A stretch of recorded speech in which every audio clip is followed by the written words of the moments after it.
Hey guys, and welcome to the first ever episode of Getting Animated. I'm your host Destiny, so let's get started.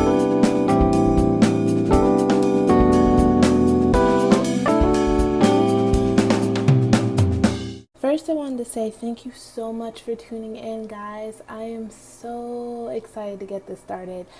I definitely am super pumped to talk to you about things that are going on in the anime industry that I think you should know about, anime news, new shows that I'm looking forward to and hopefully you're looking forward to, and all that good anime content. So thank you so much for tuning in. I'm so excited. The first thing I wanted to go over, there was a lot of things going on this week, so I kind of pulled the most important ones that I thought were pretty interesting. We do have two sad stories. Animator Shoichi Masuo. Now, if I butchered his name, I am so sorry. Bear with me.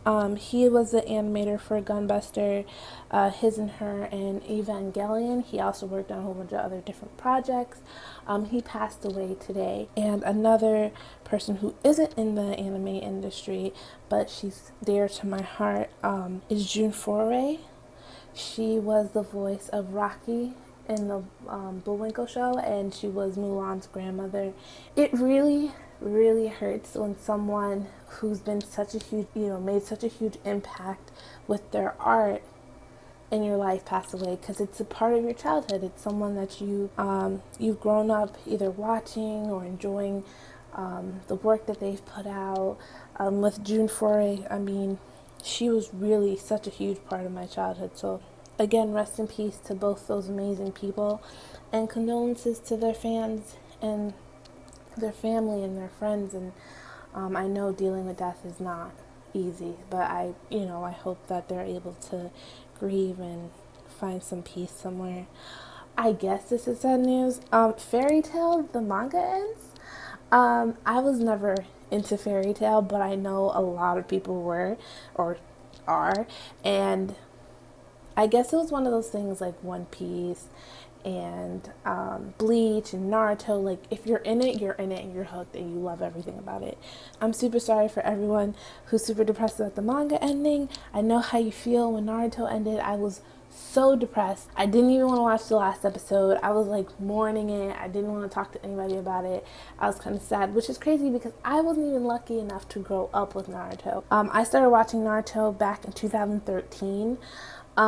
Because my boyfriend forced me to watch it. Because when I first started watching anime, shonen was like the worst thing to me. The first thing that I got put onto for my introduction to anime was Peach Girl. And if you've seen Peach Girl, you know what I'm talking about. If you haven't, then congratulations, because it's not good. But it was just the most shoujo love triangle. Like, just the other day, I ended up watching it on Funimation again, and I was just like, why was I loving this? But then again, 14-year-old me had different tastes.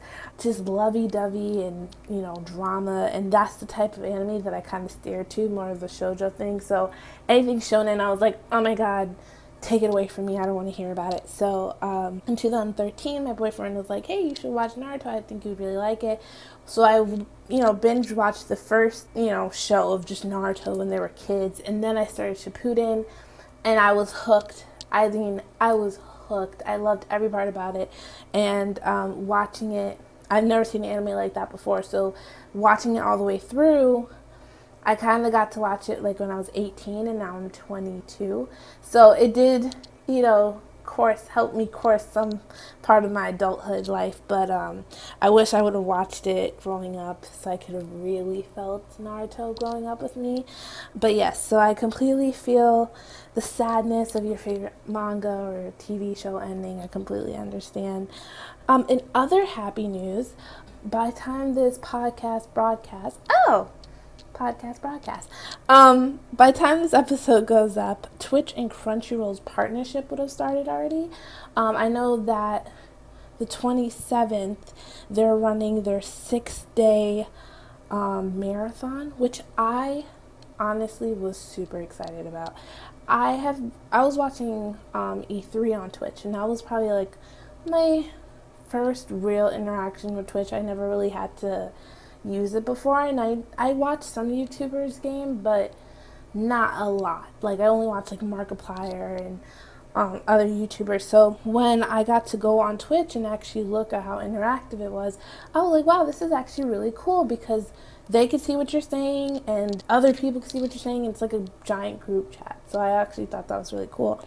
But then when I saw that Crunchyroll was partnering up with Twitch, I thought that was even more amazing because if you're like me, I live in a small town in Florida, so there's not a lot of anime fans here. Or if they are, you don't really meet them. Growing up in high school, I never really got to talk to a lot of people about anime. It was one of those things that you kind of were lucky if you found someone who liked anime. So with me, I'm really excited because this is a huge opportunity for people who aren't really able to meet and talk to people out in the real world about anime. So, if you're watching, let's say, Yuri on Ice with a whole bunch of other people, I feel like that's so much more fun because you're able to talk and comment and read everybody else's comments. So that's super exciting.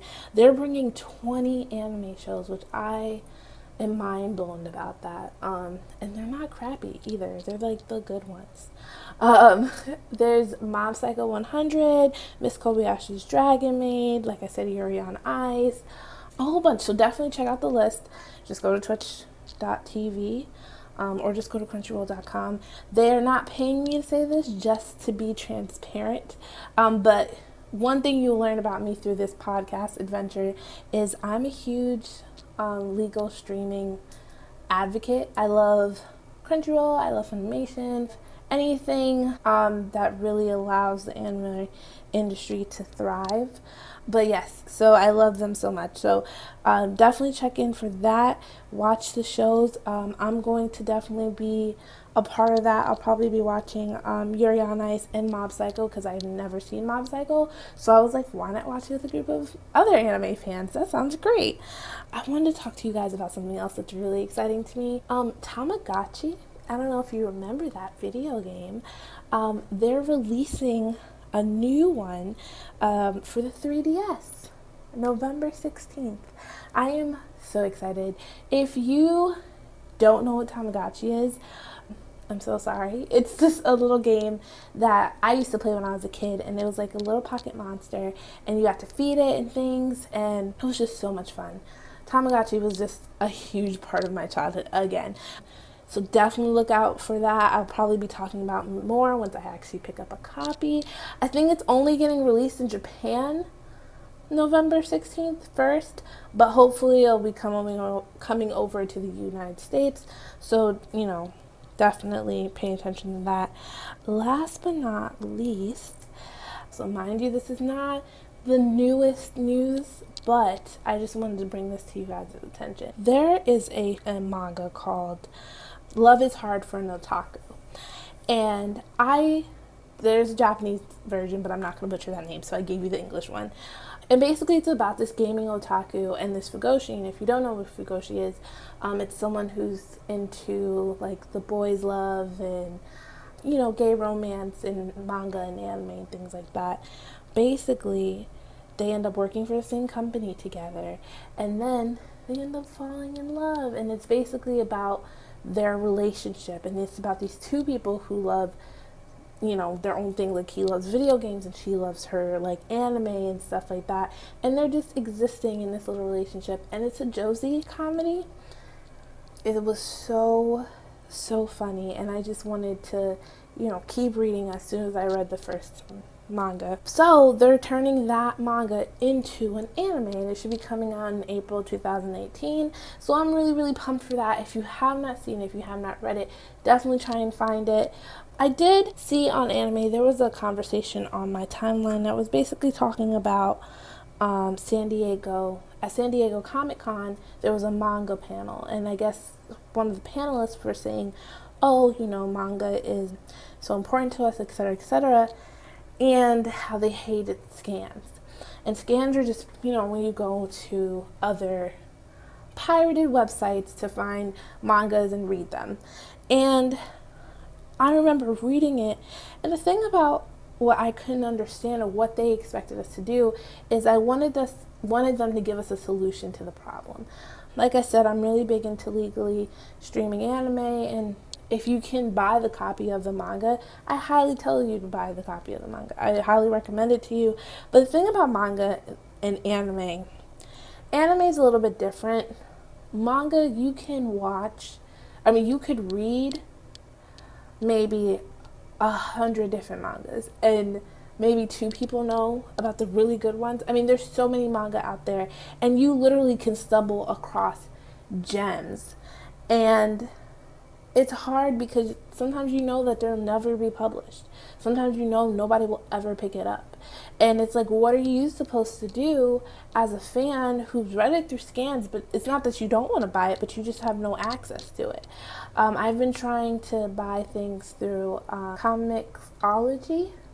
I know they have manga, and I've been trying to find other places to buy it. There was this one manga that I was really interested in, and it was called I Hear a Sunspot, and I read it through scans, and then once I found that they published it in English, I went ahead and bought the book.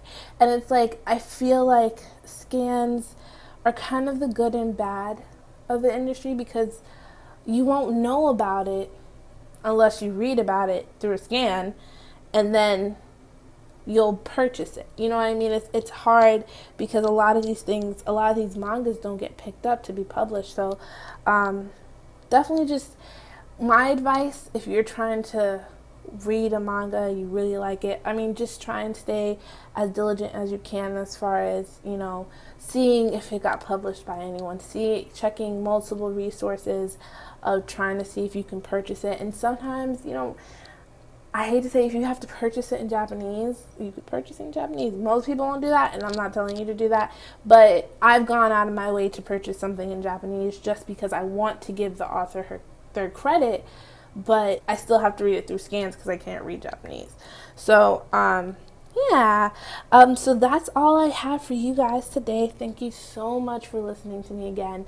Let me know what you think.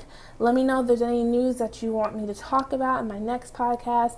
My Twitter is at Destiny Senpai. Instagram, the same thing, at Destiny Senpai. So thank you again so much, guys, and have a great day.